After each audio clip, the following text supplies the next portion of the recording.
ओम शांति।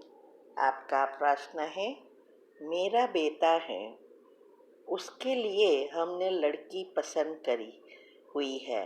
बेटे ने कोई और लड़की पसंद रखी है।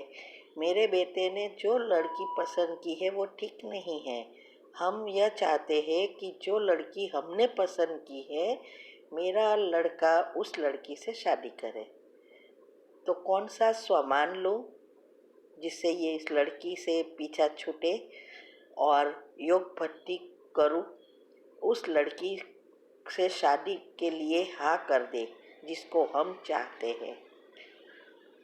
उत्तर है, देखो, पहले तो मैं ये कहूँगी कि आपकी वजह से वो लड़की ठीक नहीं है, लेकिन आपके लड़के को वो लड़की पसंद है, उसका अर्थ उसके साथ हिसाब किताब है। कहीं ऐसा ना हो जाए कि जो लड़की आपको पसंद है उसके साथ शादी कराने के लिए आप ये रॉन्ग योग का प्रयोग करें और ही पाप कर्म बांधे। इसीलिए उसको ऐसे ही समझाओ कि कैसे आपके हिसाब से वो लड़की ठीक नहीं है। अगर नहीं समझे तो उसके कर्म पर छोड़ दो, वरना कभी कभी और ही पाप कर्म हम बना लेते हैं और फ्यूचर में कुछ ऐसा हुआ तो ये लड़का आपको ही सदा कहेगा। क्योंकि हमने कई जगह पर देखा है कि जब वो जिस लड़का लड़की जिससे प्रेम करते हैं उससे हम शादी न करवा के दूसरे से करवाते हैं तो सभी की जिंदगी बिगड़ती है। वो लड़की की, ये शादी की हुई लड़की, खुद लड़का, सबके पेरेंट्स, सबके हिसाब किताब बनते हैं। इसीलिए उसको समझाने का प्रयत्न करो। अगर नहीं समझे तो उसको छोड़ दो और करने दो शादी। तो और ये योग के प्रयोग के लिए ऐसे स्वमान से कुछ नहीं हो जाता। आपको उसकी कमेंट्री बनानी पड़ती है, सबकॉन्शियस माइंड को कहना पड़ता है। उसके हमने रूल्स बताए हैं, साइंटिफिक रीति योग के प्रयोग के रखे हैं, वो आपको फॉलो करना पड़ेगा। दूसरा, वो लड़की जो आप चाहते हैं और वो लड़की जिसको आपका लड़का चाहता है और ये आपके लड़के, सबके का हिसाब किताब चुक चुक कर संस्कार परिवर्तन करना, ये कोई मासी का घर नहीं है। ऐसे ही सब कुछ नहीं हो जाता, क्योंकि किसके कितना कर्म बीच में है उस हिसाब से सफलता मिलती है। तो ये तो टाइम वेस्ट होगा।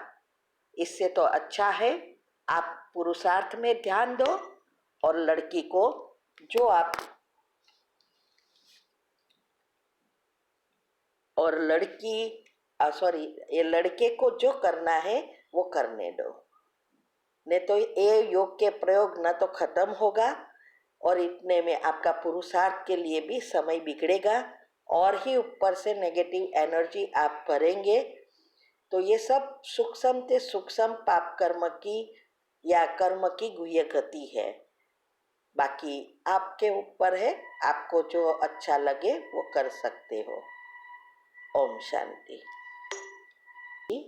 आपका प्रश्न है, जो सूरज भाई के क्लास में हमने सुना 108 आत्माएं ही निर्मोही मतलब मोहित बनेगी, तो क्या 9 लाख आत्माएं मोह के वश में होगी?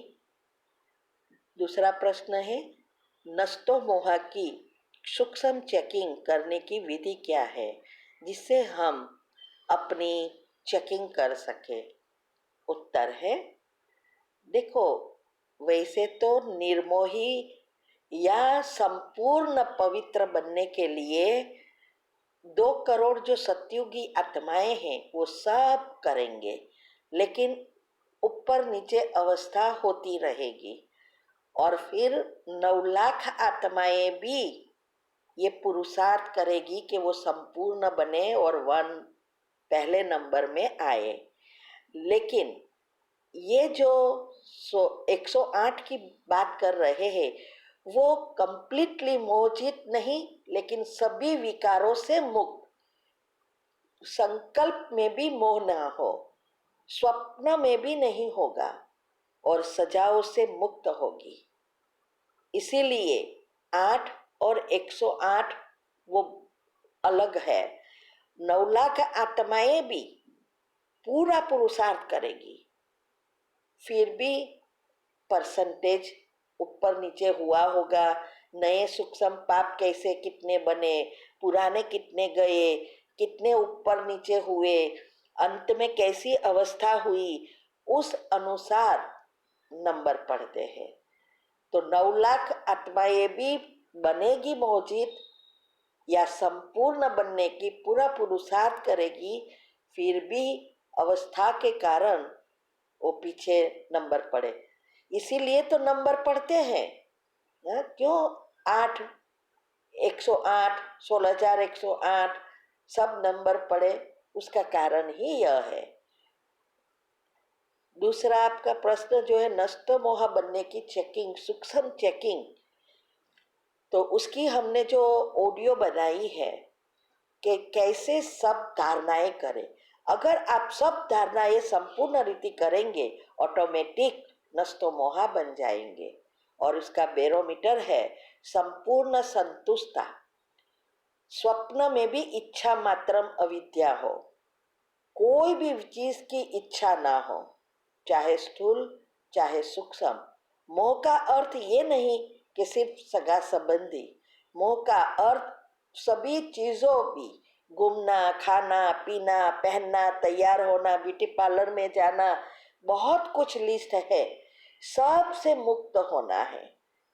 तो जितनी आपकी धारणाएं पक्की होगी उतना ये करते जाएंगे और उसकी सूक्ष्म से सूक्ष्म पाप से भी बचेंगे। बहुत गुह्य पुरुषार्थ है। तो वो चेकिंग की हमने बहुत वीडियो यूट्यूब पर हमारी चैनल पर रखी है, शिव शक्ति मेडिटेशन बीके कुसुम, वो आप करते जाओ। और ग्रुप में भी, तीव्र पुरुषार्थ ग्रुप में हमारी अनुभव तो नहीं कहेंगे, धारणाओं की कैसेट ऑडियो रखी है, 14 ऑडियो है। कैसे सब धारणाएं करके संपूर्ण संतुष्टता जीवन में लाए और संपूर्ण धारणा कर सके, तो वो आपको ग्रुप में से मिलेगी। सुनो, समझो और जीवन में प्रैक्टिकल करो तो हो जाएगा। ओम शांति। प्रश्न है,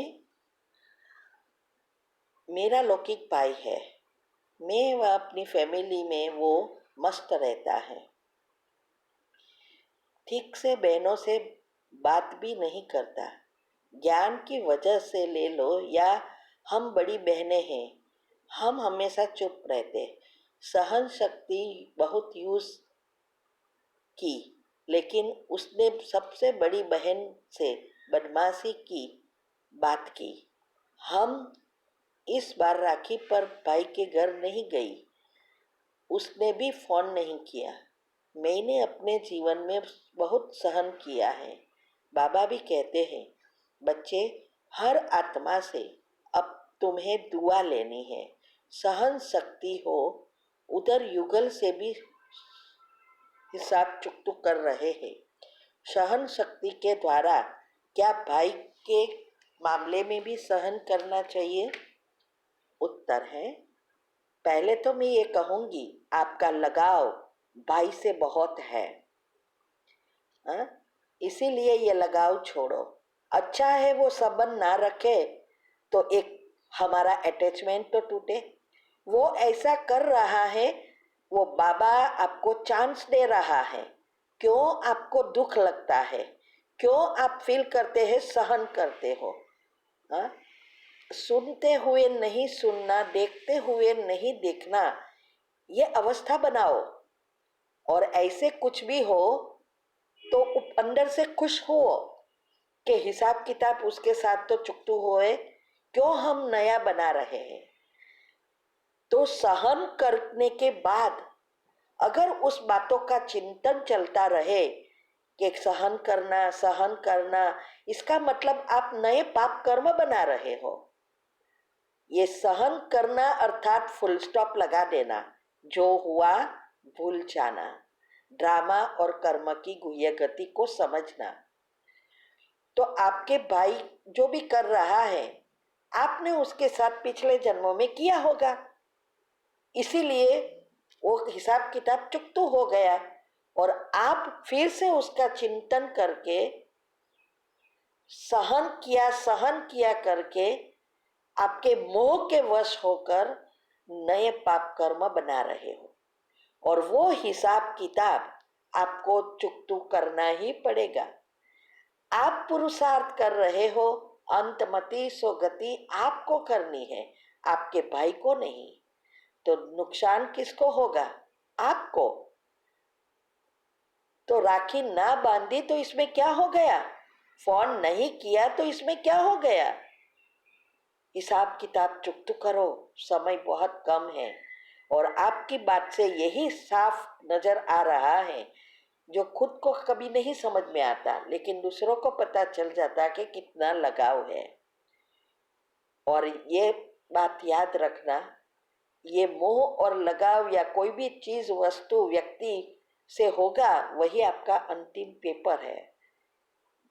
ठीक है? तो इसमें सहन करने की बात नहीं है, समझने की बातें हैं। आज से कोई भी चीज का मन के अंदर अगर चिंतन चलता है तो बंद कर दो, तुरंत फुल स्टॉप लगा देना है। ये फुल स्टॉप लगने में ही कितना समय लगता है, उसके अनुसार अवस्था बनती है। ओम शांति।